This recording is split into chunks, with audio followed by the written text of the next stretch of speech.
이스라엘 백성들이 가나안 땅을 정복하기 위해서 여호수아가 이번에는 정탐꾼 2명을 가나안 땅으로 들여보냅니다. 그러면서 이야기하기를 그 땅과 여리고를 엿보고 오라, 이렇게 이야기를 합니다. 그들이 가나안 땅에 들어갔을 때에 그들이 들어왔다는 것을 사람들은 알았습니다. 그래서 그들이 라합의 집에 들어갔다는 사실을 알고 왕이 군대를 보냈겠죠. 군대를 보내서 라합에게 그들이 여기 들어왔다는 정보가 있는데 내놔라, 어디 있느냐, 이렇게 이야기를 합니다. 근데 기생 라합은 벌써 그들을 지붕 옥상에다 숨겨 놓았습니다. 그리고 이야기하기를 그들이 성문이 닫히기 전에 나갔다. 왜냐하면 그때 당시에는 성문이 밤에는 닫고 낮에는 열고 이런 상황이니까 그들 그러면서 이야기하기를 지금 뒤쫓아가면 아마 그들을 잡을 수도 있을 거다. 그 이야기를 듣고 군대는 그 정탐꾼들을 잡으러 수색을 하러 나가게 되죠. 밤중에 라합은 그들에게 가서 정탐꾼들에게 이야기합니다. 우린 당신들 소문을 잘 알고 있다. 당신들이 다른 나라들을 진멸했다는 이야기도 알고 있다. 홍해도 건넜다는 이야기도 알고 있다. 그래서 우리가 간담이 녹았다. 우리의 마음이 녹아내렸다. 이렇게 이야기하면서 우리를 살려줘라. 우리 아버지와 우리의 가족들의 목숨을 살려줘라. 그러고 이야기합니다. 그래서 그들을 줄로 달아서 내리면서 서로 이야기하기를 우리가 나갔다는 소식을 이야기하지 않으면, 그리고 또 우리가 들어올 때 이 줄을 여기에 그대로 매달아 두면 이 집 안에 있는 사람들은 목숨을 구하게 될 거다. 그리고 그들은 그곳을 떠나게 되고 여호수아에게 돌아갔다. 그런 이야기가 오늘 본문에 나타난 말씀이죠. 그런데 오늘 본문에 나타난 말씀은 이 말씀을 보면 오늘 1절 말씀에 보면 눈의 아들 여호수아가 시딤에서 2사람을 정탐꾼으로 보내매, 성경에 나타난 말씀 보니까 2사람을 정탐꾼으로 보냈다. 그렇게 말씀하고 있습니다. 신명기 1장 23절에 나타난 말씀을 보면 그곳에서는 이스라엘 백성들을 12명을 모세가 정탐꾼으로 가나안 땅에 드내어 보냈었던 그런 이야기가 나오죠. 그런데 대조적인 것이 뭐냐? 대조적인 것이 뭐냐면 그때는 가나안 땅을 쭉 둘러보고 그리고 와라, 정탐을 하고 와라. 이게 진짜 그때는 정탐이었어요. 그러나 사실 이번은 굳이 그것을 그렇게 정탐할 필요가 없습니다. 왜냐하면 신명기 1장에 나타난 말씀을 보면 그곳에 뭐라고 모세가 이야기하냐면 너희가 정탐꾼을 보내는 게 좋겠다고 이야기해서 나도 내가 생각할 때 그게 좋을 것 같아서 그렇게 일했다. 그 이야기했어요. 그런데 지금 왜 2명을 정탐꾼을 보낸 겁니까? 그것은 이미 정탐을 하려고 보낸 게 아니라 이미 여호수아는 우리는 사흘 안에 이제 들어가게 될 거다. 사흘이면 요단강을 건너가서 그쪽으로 들어갈 거다. 이렇게 우리는 그냥 하나님의 말씀대로 진행하는 거다. 단지 너희들은 그 정탐해야 될 그 땅을 정복해야 될 땅을 정탐하는 게 아니라 너희는 그 땅을 가서 밟고 와라. 사실은 그 의미나 마찬가지인 거예요. 이거는. 그래서 2사람을 보냈는데 대조적인 것이 뭐냐?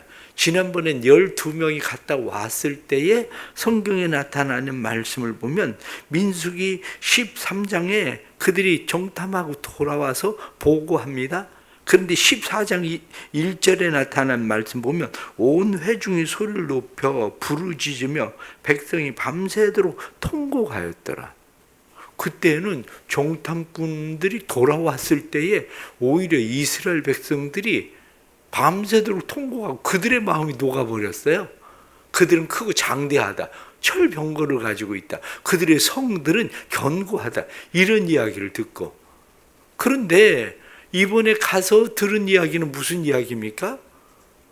이번에 가서 들은 이야기는 이스라엘 백성들의 간담이 녹은 게 아니라 이들이 들은 이야기는 오히려 여리고 성의 사람들이 간담이 녹았다는 거야.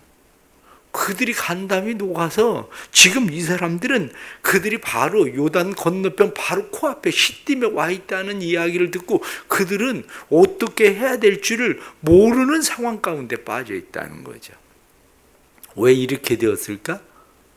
아마 여리고 사람들이 생각을 할 때에 이스라엘 사람들이 어떤 군대 형식을 제대로 갖추고 있었으면 그렇게 두렵지가 않았을 겁니다.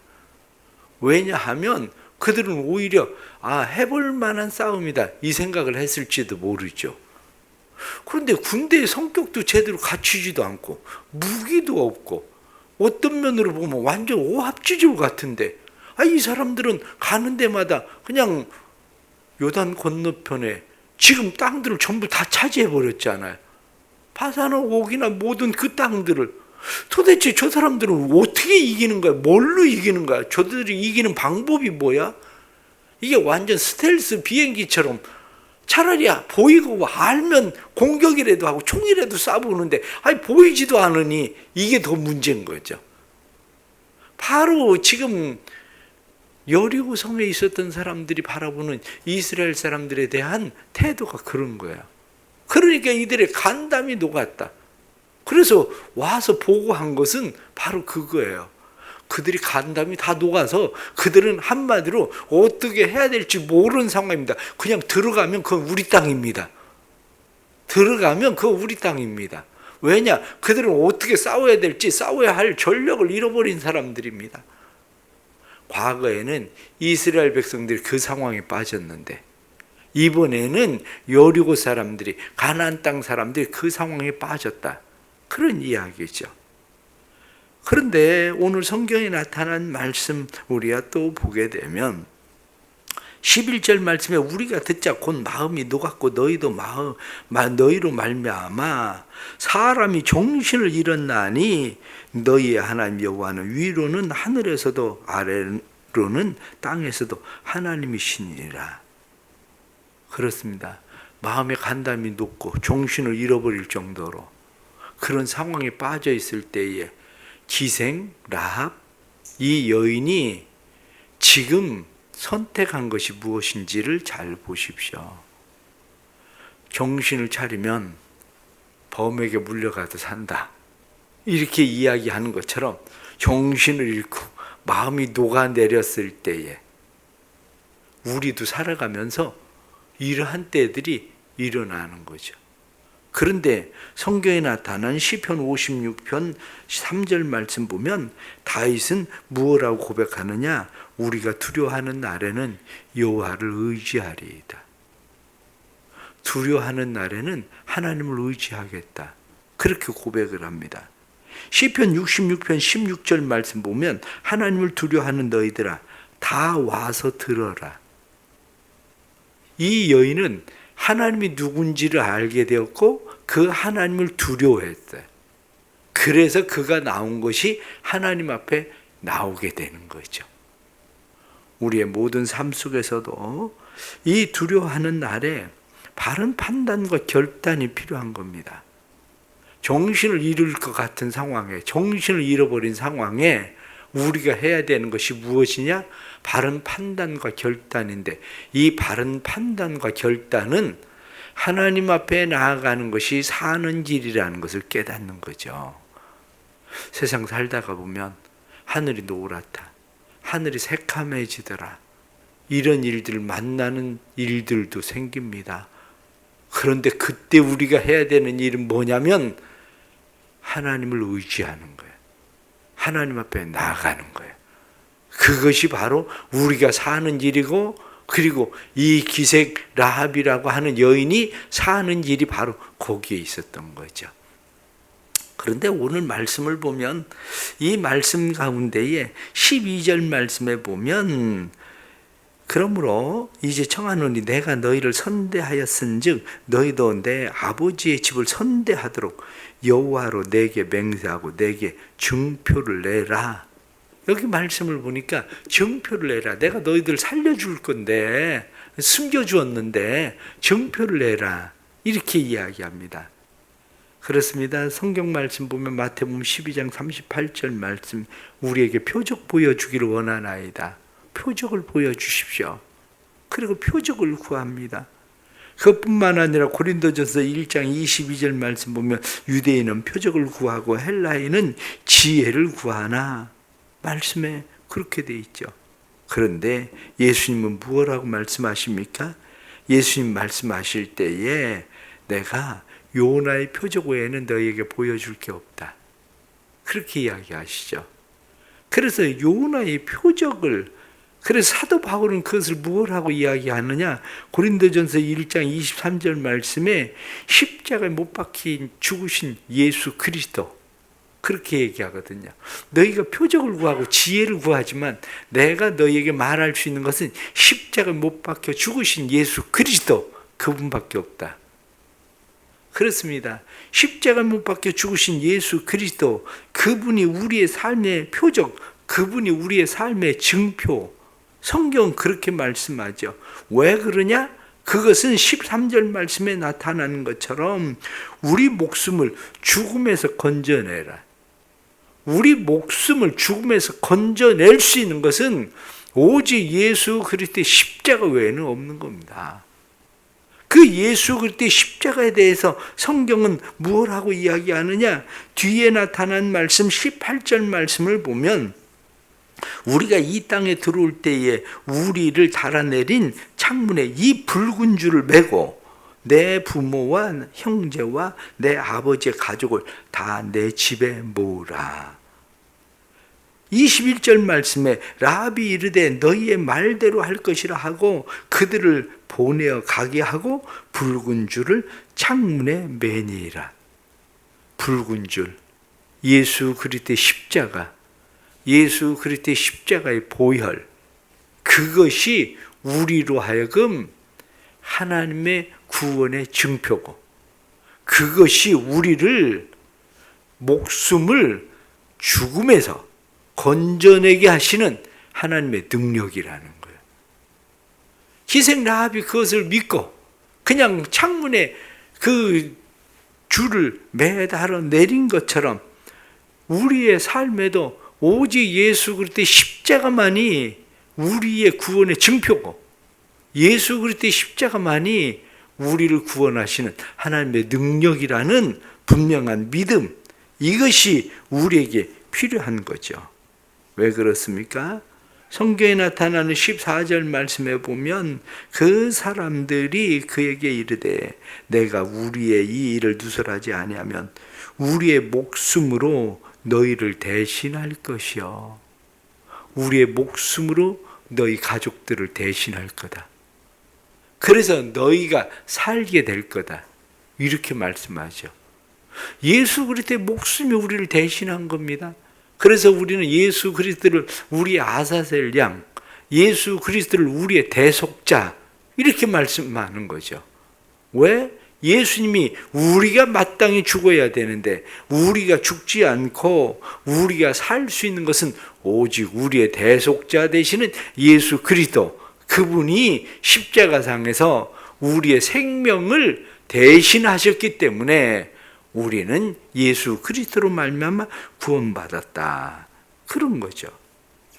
또 성경에 나타나는 16절 말씀을 보니까 라합이 그들에게 이르되 두렵건대 뒤쫓는 사람들이 너희와 마주칠까 하노니 너희는 산으로 가서 거기서 사흘 동안 숨어 있다가 뒤쫓는 자들이 돌아간 후에 너희의 길을 갈지니라. 너희가 가서 바로 요단강을 건너가려고 하면 잡힐 거야. 왜? 사람들이 계속 너희를 수색하고 있을 텐데, 그러니까 가서 산속에 꼭꼭 숨어 있다가 사흘 동안 가만히 죽은 채 숨어 있다가 그리고 너희가 가거라, 이렇게 이야기합니다. 그래서 그 다음에 나타나는 말씀도 보니까 22절 말씀에 그들이 가서 산에 이르러 뒤쫓는 자들이 돌아가기까지 사흘을 거기 머물매 뒤쫓는 자들이 그들을 길에서 두루 찾다가 찾지 못하니라. 사흘 동안은 꼭꼭 숨어 있었습니다. 이 사흘 동안 숨어 있었던 일이 어떤 일이 되는지를 생각을 해 보십시오. 여호수아 1장 11절 말씀 보면 진중에 두루 다니며 그 백성에게 명령하여 이르기를 양식을 준비하라. 사흘 안에 너희가 이 요단을 건너 너희의 하나님 여호와께서 너희에게 주사 차지하게 하시는 땅을 차지하기 위하여 들어갈 것입니다. 여호수아가 1장에서 그들에게 이야기하기를 우리가 사흘 안에 요단강 건너갈 거다. 그러니까 다 준비하고 있어라. 그랬는데 이게 웬일입니까? 정탐꾼들이 돌아와야 되는데 정탐꾼들이 아무 소식이 없는 겁니다.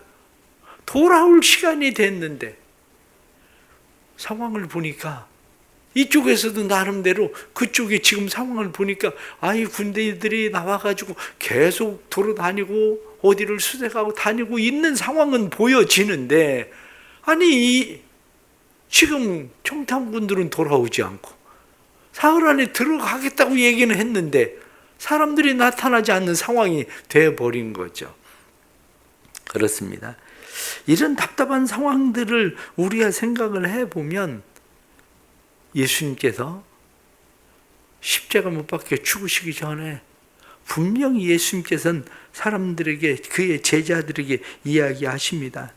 마태복음 24장 21절 말씀에도 27장 63절 말씀 보면 내가 사흘 후에 다시 살아나리라. 예수님께서 그렇게 말씀하셨었던 그 일들을 그들은 다시 기억해야 되는 일이었었던 거죠. 그래서 24장 누가복음 24장 21절 말씀 보면 이 사람이 이스라엘을 속량할 자로 바랐노라. 이 일이 일어난 지 사흘째요. 그렇습니다. 사흘. 예수님은 마가복음 8장 31절 말씀에도 사흘 만에 다시 살아날 거다. 그러니까 사흘이라는 이야기를 성경이 계속 이야기했지만 예수님이 십자가 못 박혀 죽으셨을 때에 주님의 제자들도 다 사흘 동안 한마디로 기다리는 그 상황이 얼마나 힘들고 어려웠던지 다 그들은 낙심 속에 빠졌고 그것뿐만이 아니라 엠마오로 내려가게 되고 이런 모든 상황들이 빠져버리는 거죠. 한편으로 생각하면 지금 이스라엘 사람들도 정탐꾼들을 보내고 사흘 동안 그들에게서 아무 소식이 없는 상황들을 만났을 때에 이들의 마음 가운데는 그런 마음들도 있었을 겁니다. 그러나 우리는 다시 분명하게 생각합니다.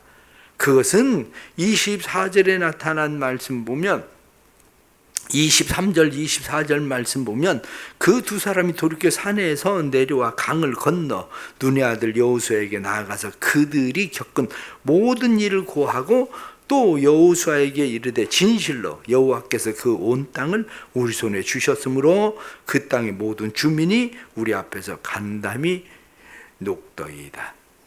이 말씀을 보면 마침내 그들이 와서 이야기하기를 모든 겪은 일을 고했다. 그들이 간담이 녹았다. 이렇게 이야기하는 것처럼 때때로 우리의 삶의 신앙생활에 힘들고 어려운 답답한 일들 만나고 있을 때에도 두려워하지 않아야 되는 것은 하나님의 약속의 말씀을 믿고 기다림이 필요한 겁니다. 믿음이 무엇입니까? 믿음은 기다림입니다. 믿음은 하나님의 약속을 믿고 기다리는 것. 그게 바로 믿음입니다. 우리의 삶 속에 오늘 주시는 이러한 말씀들을 생각하면 결국 우리는 우리의 지금 만나고 있는 상황 속에서 우리는 무엇을 해야 되는 건지, 지금 우리가 무엇을 결정해야 되는 건지 바른 판단과 결단이 필요합니다. 바른 판단과 결단은 내가 피할 곳은 하나님이라는 사실이에요. 하나님이 우리의 도움이시라는 사실입니다. 하나님의 약속을 믿는 믿음입니다. 하나님의 약속의 말씀을 믿고 하나님이 우리의 구원자, 우리의 대속자, 하나님께서 우리의 삶에 은혜를 베푸시는 분이라는 것을 확신하고 믿음으로 기다리며 하나님의 약속을 차지하는 믿음의 성도들 되기를 간절히 바랍니다. 기도하겠습니다. 하나님 아버지, 힘들고 어려울 때에 우리는 하나님 앞에 때로는 증표를 표적을 달라고 우리는 기도합니다. 그러나 그러할 때에 예수님도 내가 요나의 표적밖에 없다.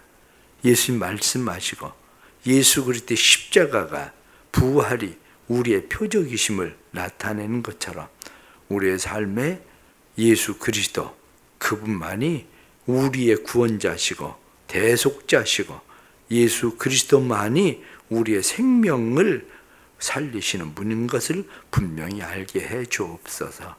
저희들로 하여금 지혜롭게 해 주옵소서. 바른 판단을 가지고 우리가 바른 결정을 하게 해 주셔서 피할 곳이 오직 우리의 전능하신 하늘에서도 땅에서도 참 하나님이신 하나님만을 우리가 믿고 의지하고 신뢰하며 살게 해 주옵소서. 사순절이 시작되어서 또 사랑하는 성도들이 주님의 십자가를 묵상하는 때입니다. 주님의 십자가를 깊이 묵상할 때 예수 그리스도를 깊이 만나게 해주시고 주님의 부활을 기다리듯 우리들의 삶 속에 예수 그리스도를 기다리는 믿음도 허락해 주옵소서. 오늘도 우리에게 맡겨주신 일들 게으르지 않게 해주시고 부지런함과 열심을 갖게 해주시고 그래서 주님을 바라보게 해주시고 간담이 높고 그리고 정신을 잃어버릴 것 같은 상황들 속에서도 오늘도 주의 손길, 주님이 함께 하심을 확신하며 믿음으로 사는 성도들 되도록 축복해 주옵소서. 그래서 하나님의 약속이 우리 안에 온전히 성취되도록 주께서 은혜를 더하여 주옵소서. 예수 그리스도의 이름 받들어 간절히 기도드리옵나이다. 아멘.